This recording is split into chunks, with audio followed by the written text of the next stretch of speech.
Hello everybody, welcome to Catherine Sews. Thanks so much for joining me today. Today I'm jumping on the Shacket trend. So that oversized shirt jacket, I've been seeing them everywhere and I do love the look, but I haven't jumped right in yet because to buy one at a store like Aritzia, which they make beautiful boiled wool ones, they're $200. I'm not gonna do that. And so I wasn't really sold on making one until I found this fabric. And I just fell in love with that. The way the soft color fades into the black, I just love that. And so I'm going to be making my Shacket light at the top, dark at the bottom. And I want to test out a pattern for you too. I found a pattern for an oversized shirt at RJ Patterns online, and I bought the PDF for about $14. And so I'm going to put it to the test and let you know how it works out. So before we jump in, I want to tell you about a couple changes I want to make to the pattern, and also a couple red flags that I'm already seeing in the way the pattern is drafted.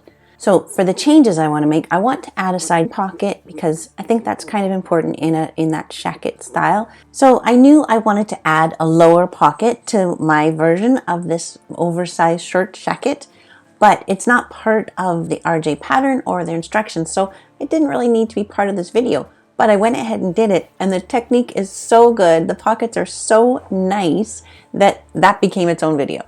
So if you haven't seen the video yet where I made the one-piece welt pocket super fast, go and check out that video and then come right back to here, because that is a good one. I gotta tell you, that is a good one. The other thing that I kind of just needed to change about this in terms of how I'm laying out my pattern pieces, I really want to keep that same fade in the button placket and the front and the back. I want that fade to match.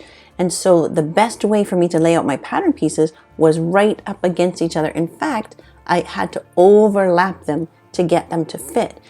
It says on the pattern pieces that there's a 1 centimeter seam allowance, so I overlapped them by 2 centimeters, eliminating the seam allowance on the button placket and on the side seam. So that does change the steps that I'll be sewing, but I'll still take you through how you would probably sew it if you haven't made those same changes. Now, for some of the red flags that I'm seeing in the pattern, I don't mean to slag on anybody, and at RJ Patterns, like, kudos for really good customer service. I actually ended up losing the instructions, and so I emailed her at RJ and said, oh, sorry, I lost my instructions, and right away she just emailed them back to me. So that was really great customer service, so I appreciate that, thank you. But it's mainly the pattern grading that I just find a little funny. The lines at the back of the armhole should come down parallel and then kind of go in together as they go horizontal toward the side seam. But instead what they've got here is the large kind of crosses over and back. So what you ended up with, if you're cutting a large in this pattern, you need to be aware that the large actually has a smaller measurement across the back.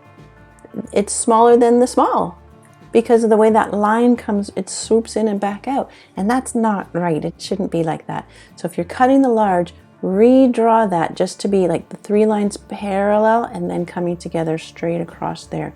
That's kind of a little funny thing. The other funny thing is that there's no notches on the sleeve, so I can't really look at the sleeve and see which is front and back. That's not bothering me too much. But the other thing that I thought was funny in the grading was the cap of the sleeve. It really goes like woo, way up high. For the large is like a super high cap, but it's a drop shoulder. And on a drop shoulder sleeve, the cap should be quite low.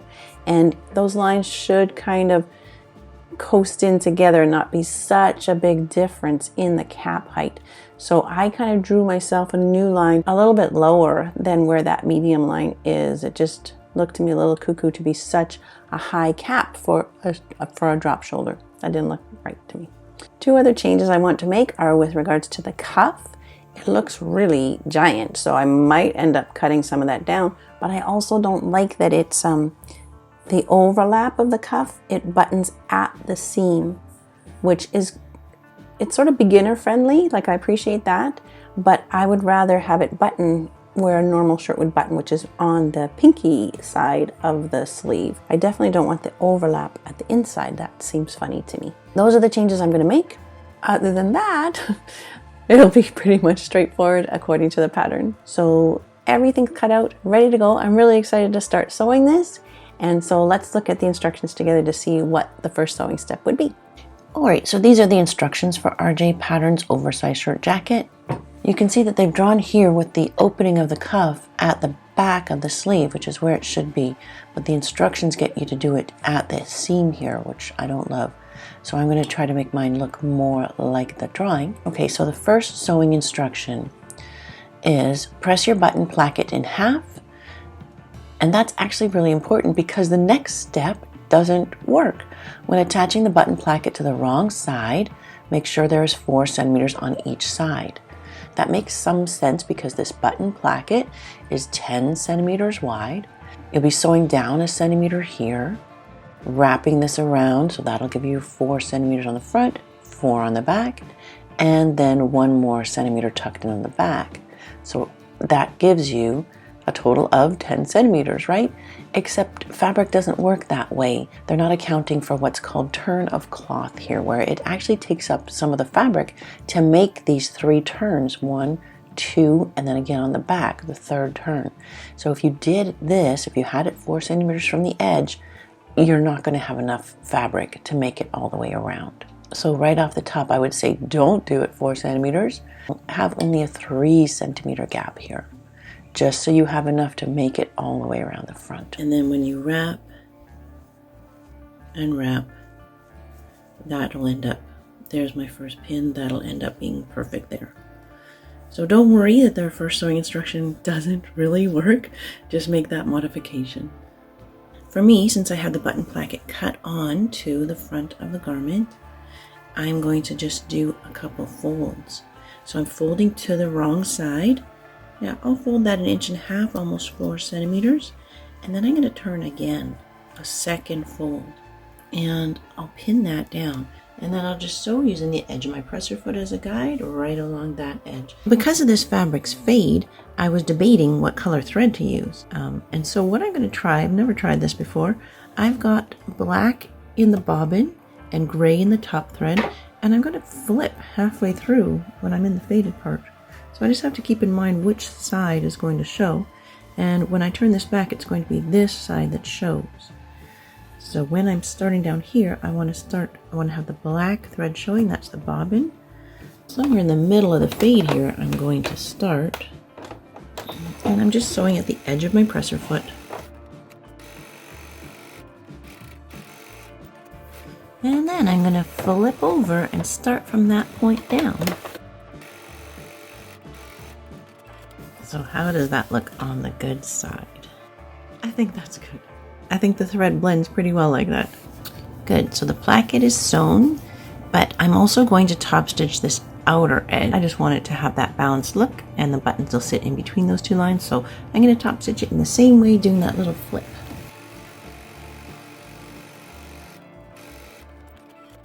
So you can see on the inside how nicely it gets finished when you tuck that edge in and sew from the outside like I did. Okay, I'm pretty happy with that front placket. That looks good. I think I like flipping with the thread. It kind of makes it really blend nice. Okay, so with the button placket sewn now, we're on to step 2, which is attach the front and back pieces at the shoulder seam and side seams. Overlock these seams if desired. I don't need to sew my side seams because I already cut them all as one piece, but you go ahead and sew your side seams, and I'll just be doing the shoulder seams, and yes, I will be overlocking those seams. I'm just doing shoulder seams right side together. On these kind of pointed corners, don't match up corner to corner because right at your sewing line you'll be missing that little bit. There's 1 centimeter seam allowance on this, so you want to actually match those edges up at the 1 centimeter mark, which is a little less than you might be used to if you're used to sewing at the 15 line or the 5/8 line. So no problem, you'll sew your 2 shoulder seams and you'll also do your 2 side seams and then overlock. I'm just going to feed in the second side.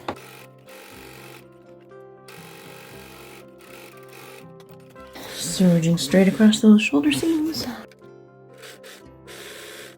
And then, you don't have to, but I'm going to top stitch my shoulder seams as well. So I can feel my seam allowance going toward the back and I'm opening out the seam as I go. If you don't top stitch, at least make sure you go and press these seams nice and flat. So that looks good. Sides and shoulders are done, and on to step 3. And this is what I really don't like. I don't like that there's no opening right here. That's where the cuff should overlap. So let me show you the change I'm going to make. If you do this way, it's no problem. You can follow these instructions and it'll work out just fine. It's just, it would drive me crazy. I would not like that at all, but maybe you're fine with it. So now what I want to do is create an opening. If I fold my sleeve in half and then bring that edge to this line, so then this line here, that's where I want a bit of an opening. And I want that opening to be about 3 inches or 7.5 centimeters long. So I'll cut that with paper scissors first. To bind that opening, I've cut 2 pieces across the stretch of the fabric. These pieces are 3 inches wide by at least twice my length here. So I've got some extra because these are about 8 inches long. So we're just going to go straight to the sewing machine on this one. Good, so with that little strip that I just showed you, I'm going to be making a placket like that on both sleeves. It looks good from the inside and the outside. That looks fine, right? And it's not that hard. Let me show you. I'll take that strip and lay it right sides together with the opening of the sleeve. That little cut that I made, right? Alright, I'll stick with the same 1 centimeter seam allowance, and I'll start by keeping my edges together here. But then as I get near the cutout, and I open this out, I need to let that cutout or the V slide away from the edge of the placket. And I just want to have it close enough that I can come sew right down there and catch the edge of it, catch the V, without sewing on any puckers.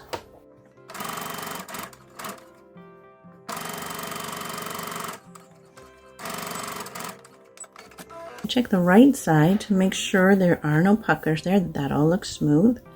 And now we're going to be wrapping it. So I'll push the seam allowance toward the placket, turn an edge of the placket here, just turn under 1 centimeter or so there, and bring that folded edge to cover the seam allowance. Now, the only tricky bit is I'm going to be pinning that from the outside. I want to pin that right in the ditch of the seam there. So again, push your seam allowance down into the placket, bring your folded edge of the other side of the placket up, switch to the right side, and pin in the ditch. And 3 pins will do it. Good. Alright, and now I'm just sewing right in the ditch here, making sure I can still feel that little lip of fabric on the inside so I know I'm catching it.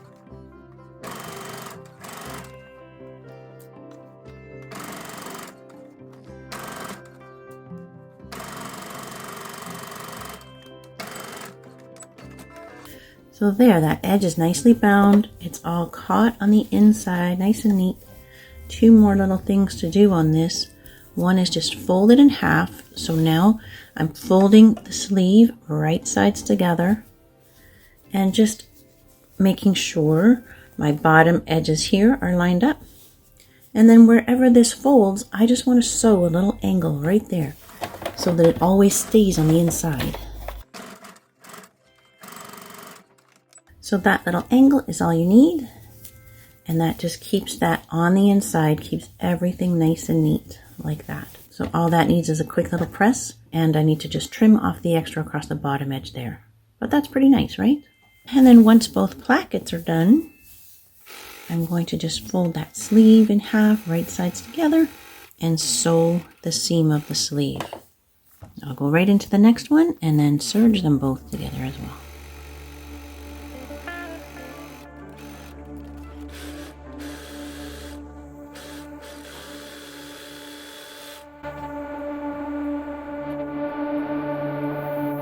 And then I tried on the Shacket and I was all excited because I really liked all the work that had been happening. And then this happened.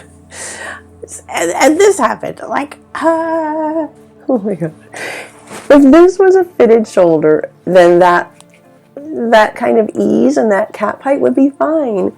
But it's a drop shoulder, and now I've got this weird sleeve shape hanging out way over there. There's just too much ease, too much extra fabric in the sleeve. It's so funny. And then they're so short.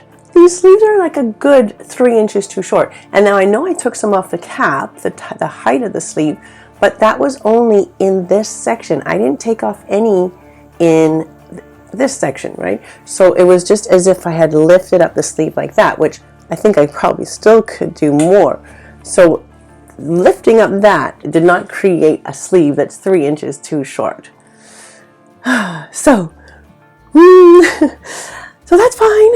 So then I had to go try to find more of this fabric because I have to recut the sleeves. Like this is ridiculous. I have to recut the sleeves. So I go looking, I have no more fabric. I go to like 5 different fabric stores trying to find more of this same fabric. Of course, no, I'm not going to find it anywhere. The closest I could come to was this, which sort of matches like the fadey part. So I debated for a while.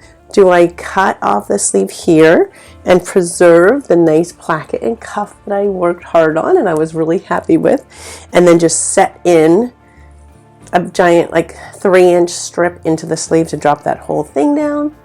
But no, because I'm still not happy with the shoulder. So here's what I'm going to do. I'm going to take off the whole sleeve and I'm going to cut it. Like I've already got a slit up here from the placket. So I'm going to continue that cut right up to make like a center back seam. Take more off the height, a little bit more to make it a drop shoulder. It's just so weird. And then the bottom 3 inches of the sleeve will be out of the new fabric, which is not ideal, but it's what I've got going on. That's the only way I can figure out how to rescue this Shacket disaster. So here I've got the 2 sleeves folded side by side, and I'm cutting off another inch or 2.5 centimeters off the cap height. Then I went from the slit that I'd already made and continued it right to the top of the sleeve. Then I opened them both out to compare and double check that they were the same. I used the original pattern piece to draft sleeve extensions, making them 5 inches long, and I cut on placket extensions. This was crazy and I'm not recommending this. Just make the adjustments to the original pattern before you cut. I'll just sew these 2 little seams and serge, and then I'll be able to attach these pieces to the sleeve. Instead of that placket that I had on the other sleeve, I've just made these little extensions, and this will be more like a denim jacket kind of placket. Good, so this is the extension with that seam sewn and serged, and then I can flip it right side together with the original sleeve, and I'll just sew and serge across here.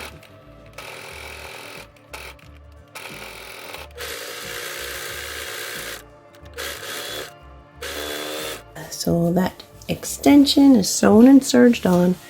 And now I'll just sew that back seam of the sleeve right down. And I'm just going to sew about 1.5 centimeters or 5/8 past that opening.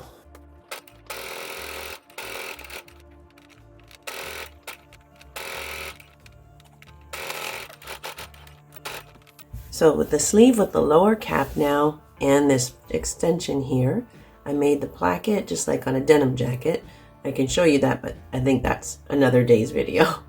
But I set one sleeve, and that sleeve just sits so much better now. So if you do use this pattern, you want to take like at least 1 inch off the cap and add at least 3 inches, maybe even 4 inches to the length of the sleeve.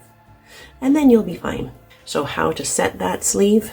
Here's the back of the jacket, and this seam is the back of the sleeve. So I know I want this sleeve going into there. So I'm just going to flip the jacket around there so that I've got my sleeve and jacket right sides together.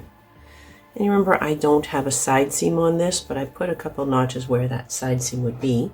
The main seam on my sleeve, the top of the sleeve comes up to the shoulder seam. When you're setting a sleeve, you want to use lots of pins with the head of your pin sticking up. And having taken out this seam, right, I've removed a lot of the excess fabric. There's not much ease at all. Ease means the extra fabric around the sleeve, and you really don't want a lot of ease on a drop shoulder because it just sits so funny like it was, right? So now with no ease, it's just going in so much better. And I'll just be sewing around here at the 1 centimeter mark. If you're not sure about your sleeve, sew first with a basting stitch and then check it. Only once you're confident in it, then go ahead and use your regular stitch. And then if you're happy with your sleeve, then go ahead and finish your edges, either zigzag or serge. Always be really careful when you're serging around an armhole. It's really easy for your fabric to get folded and caught in there, and you make a big cut, and then your project's ruined at this stage. So I removed the cuffs from the sleeve. They got a little bit beat up in the process, but that's okay. Let me just show you how to put the cuffs on. Where the placket is closer to the seam, that's the side of the placket that lays under. Where it's farther from the seam, that's the part that goes over. And the side that goes over, I want to put right sides together with my cuff, and I just want to have seam allowance sticking out, or finger width. On the other end, I want to have an extension coming out from the cuff.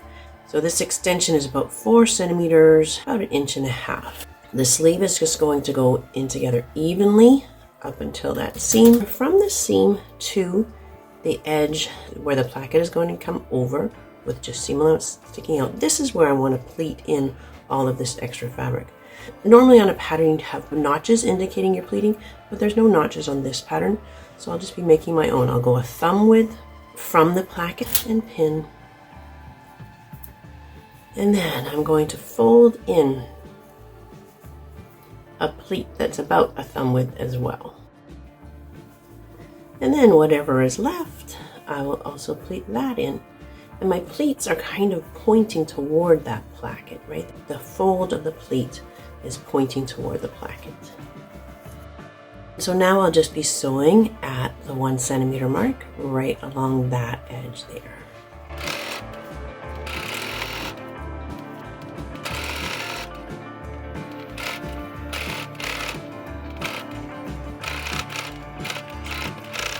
I want to show you a great technique called stuffing the sausage, how we're going to be able to close up this cuff really nicely. So what I'm doing is I'm folding the cuff right side together, but the sleeve is going to be in between the layers. And I'm just bringing the corners together. Now, a couple of little things to keep in mind. You want to make sure that this part of the sleeve is staying flat down. You could even put a pin down here out of your way to keep that down. What we don't want is for that to start folding over. Okay, so the cuff is right side together. I can still feel the edge of that placket even as I have it encased in the cuff. And I want to just sew right beside the edge of the placket, and then I'm going to pivot and sew on the line that I just previously sewed. So here's the edge of my placket. I don't want to sew on that edge, but just right beside it. Good. And I've sunk my needle down right in line with this first line where I sewed the cuff onto the sleeve. And now this is the stuffing the sausage. Pushing all of that bit of the sleeve in, making sure my seam allowance all comes out, and having it all together with the other side of the cuff. It's a bit of a wrestling match, but it turns out so nice.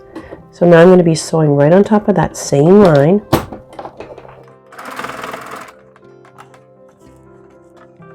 And I'll just go as far as I can. Once there's just too much stuffing in the sausage, then I have to come back and come in the other way.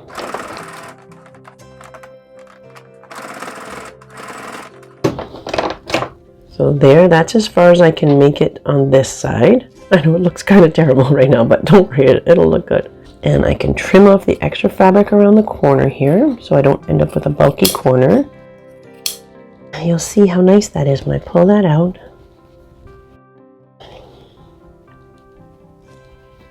Good. And see, that's the inside. It's just so clean on the inside. Looks good on the outside, and so easy. All right, I'll show you the other side with the extension now. So again, I want the sleeve piece laying flat down there,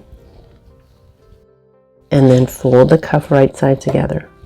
Now this time I don't have to worry about sewing right beside that placket edge because we have this extension. Just come up, pivot, make sure everything's laying smooth in there. And coming across on that same line, I can't see the line of sewing, but I know where it is. Again, I'll just go as far as I can. And you don't want to stretch or distort your cuff. I'm trying to just get it to lay nicely. And then that's as far as I'm going to be able to go there. So again, I'll trim off the excess fabric around the corner.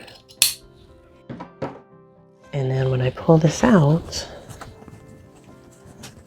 I can take my closed up scissors and put them inside to poke out the corner nice. And you don't want to ball up that seam allowance inside. You really just want it to get it laying flat in there.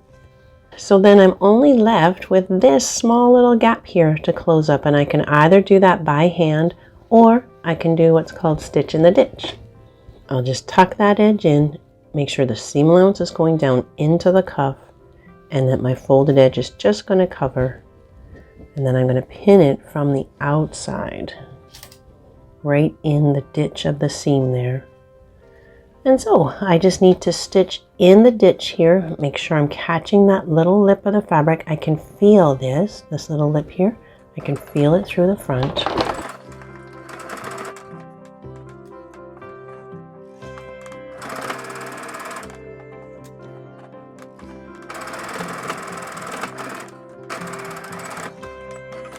Good. So on the inside, I just caught that edge and it's done. Now you don't have to, but I like to go around with a top stitch around the cuff. I'll start and stop on the extension because that's the part that's going to get covered. If I'm going to be able to hide a back tack anywhere, that's probably a good place to hide it. Although on this fabric, no back tacks are showing at all.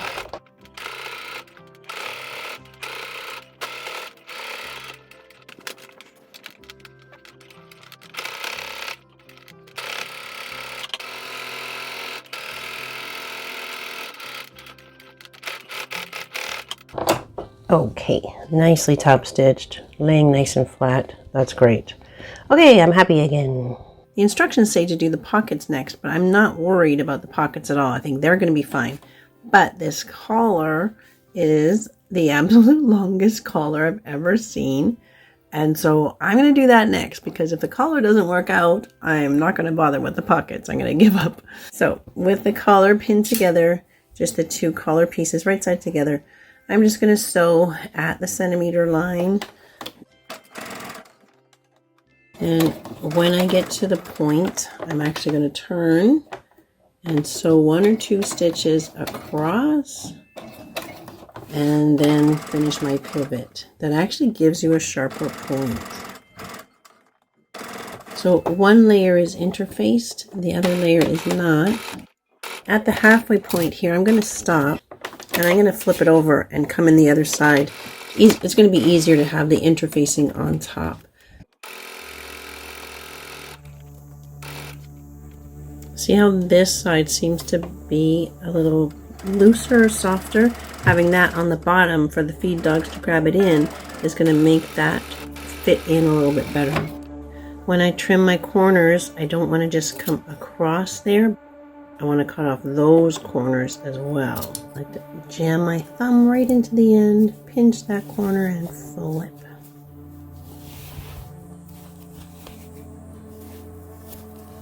You can use closed up scissors to poke out that corner nice and pointy. So I'm just going to run to the iron and press this seam flat. That's going to give me a better edge when I turn this collar. So I'll press this, bringing the seam right to the edge. Good. And then just at the edge of my presser foot, I'll top stitch around this collar before sandwiching it in the collar stand.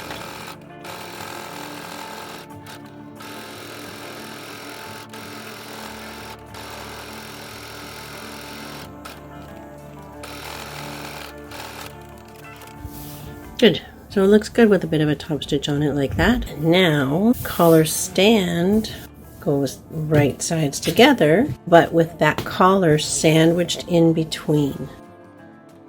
I want to put it evenly spaced, edges together, and then with that collar on. I'm not folding either of these edges. Some techniques will show you to fold up this edge, and that's not going to work for the technique I want to show you, so I'll have them right together like this.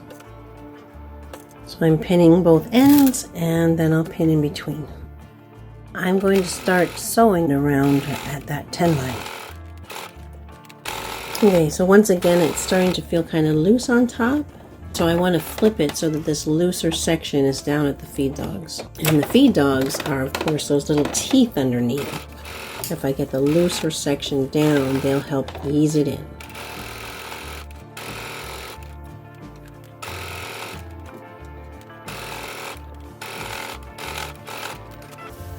Okay, and the seam allowance is small enough. I don't really feel the need to clip the curves around here. That's sitting nicely.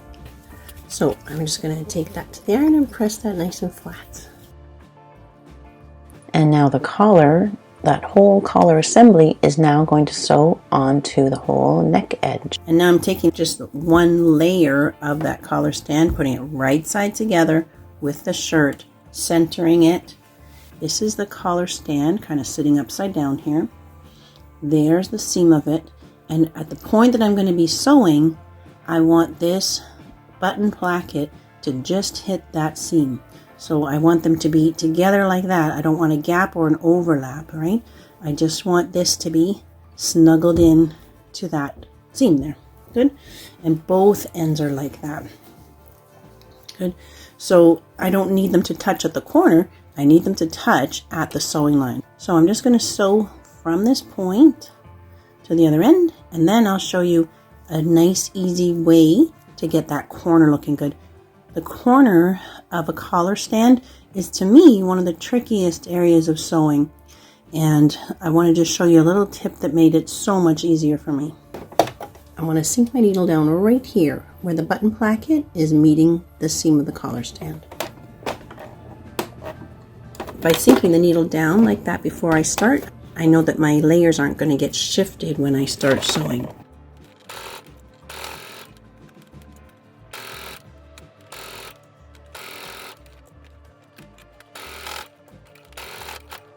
We have the inside edge now of the collar stand to deal with, and getting this corner to look good is very tricky. So the tip that I want to share with you is we're going to use that stuff the sausage technique again. I'm stuffing the button placket into the collar stand so that I can bring the collar stand around to be right side together with itself, but the neck edge of the shirt is going to be laying in there. Now again, I want to make sure I'm not folding that button placket. It needs to go in there flat and just wrap around like that. I'll stick a pin or two. And now the collar stand is a lot skinnier than the cuff, right? So we won't be able to go too far, but even if I can just get around that corner, it's going to make that corner so much nicer than any other technique. So I'll just be sewing exactly on top of that stitching line. If I can feel a gap anywhere beside that button placket, then I want to get rid of that gap. So I might just start with a little back tack right there and then pivot and sew right on that line. So great, I got around that corner, looking good. And now I want to just trim off the extra fabric around the corner. If there's a lot around the curve, I would trim that too, but I only have a small seam here, so I'm not too worried. And now pull that all out. And then look how nice that is. Your corner of your collar stand is just so good. Good, so again, I'm just shoving everything inside, whatever I need to shove inside to get the collar stand sides right side together. And because I want to be able to see that line, on this side I'm going to start in here and then come toward the corner.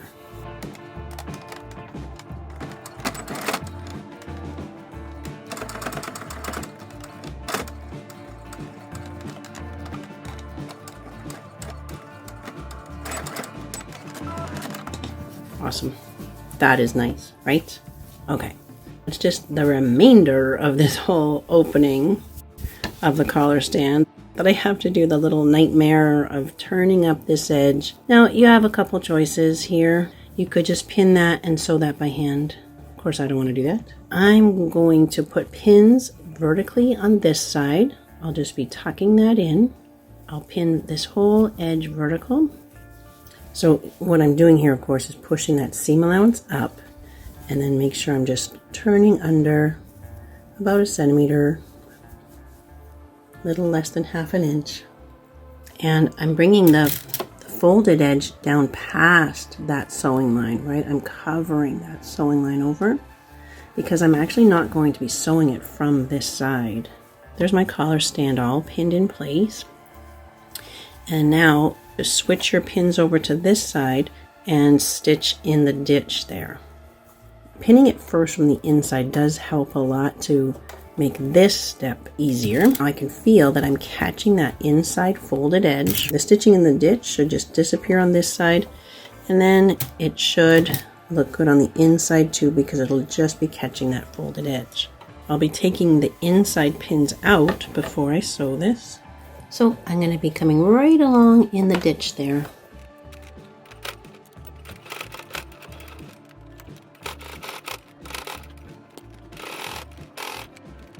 So notice that I'm kind of opening it out to open up that ditch as much as possible.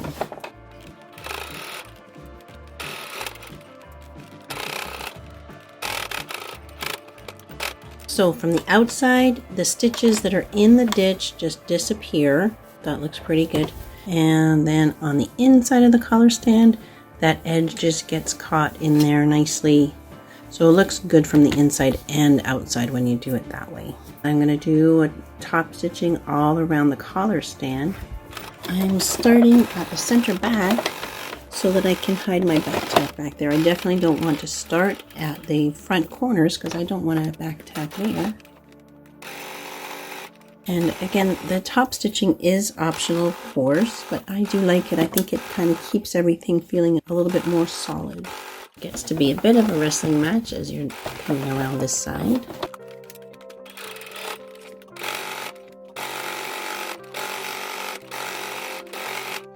Yay, the collar is done. That's sitting nicely. I'm really happy now. I'm so glad I persevered after my sleeve disaster.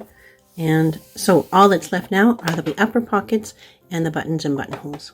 So I serged the top edges of both my pocket pieces. And now I'm turning down according to the instructions, and you turn down 3 centimeters or 1.25 inches. And we'll just be sewing the 1 centimeter line here and here. And then just jam your thumb into that little fold and push that corner out nice and pointy. Before I run to the iron with these, I'm also going to sew the little flaps. Now there's a couple things that I really like in the instructions on these pockets, and one of them is on the flap. Often what instructions will say is just sew around the flap like this and then turn the whole thing out. And then you end up with this whole open edge, which can get really bulky in the traditional way of sewing on a flap. But instead on this pattern, they just leave a gap here. And so we'll be sewing around, leaving a gap. And then we can trim all the corners, and it does make it like a nice flat flap, a lot less bulky. Okay, so then just trim off the extra fabric around all your corners. And stick your thumb right in the corner, poke it out nice and pointy. You can use a dull pencil or a chopstick to poke out your corners. At the iron, I just want to tuck in the edges around the gap that I left on the flap.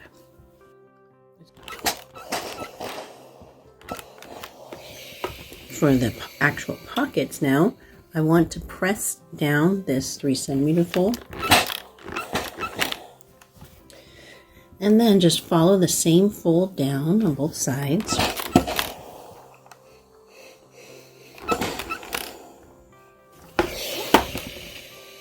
And then the same amount on one of the angled edges. And then the other angled edge. Now on the instructions it says to snip in here. And I've never done that. Never really felt the need to do that, but I'm going to do it here and just see if it makes it any easier to get a nice point. And you know what? I like that a lot, actually. I like it a lot. It's so much flatter. Ooh, that is nice. Now this edge is going to get sewn when I sew it to the jacket. So I'm going to just top stitch these 4 edges, but not across the top. And the same with these. These will get sewn when I sew it to the jacket, so I'm not actually top stitching anything on here. I'm not even going to top stitch across there because I'm not sure it'll get covered by the flap. So I'm just going to leave that and top stitch the pocket flaps. The instructions say to put the pocket flap 23 centimeters or 9 inches down from the neck, and I just tried that on, and that was just a little bit low for me, and so I'm putting the top of the pocket 23 centimeters down. The flap will sit up a little bit higher, and that should be just fine.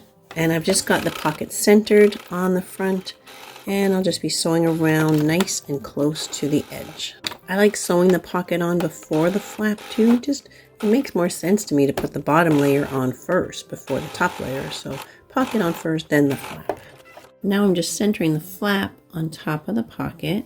I like to just fold the shirt in half and put one layer on top of the other and feel through to make sure that they are actually lined up the same way. And then once I'm satisfied that they are even, then I'll just sew close to the top edge of the flap. I have to go quite close to that top edge because remember I'm closing up that gap. But then I think I'll do a second line as well. So just running the edge of my presser foot against that first line. So yeah, I like it with the 2 lines. That looks good. Awesome. So you know what? All we have left are buttonholes and then the hem of the bottom edge. Ooh, that's exciting. Good, so now it's just time for buttons and buttonholes. So I'm going to have 1 horizontal on the collar stand. Along the button placket, of course, they'll be vertical.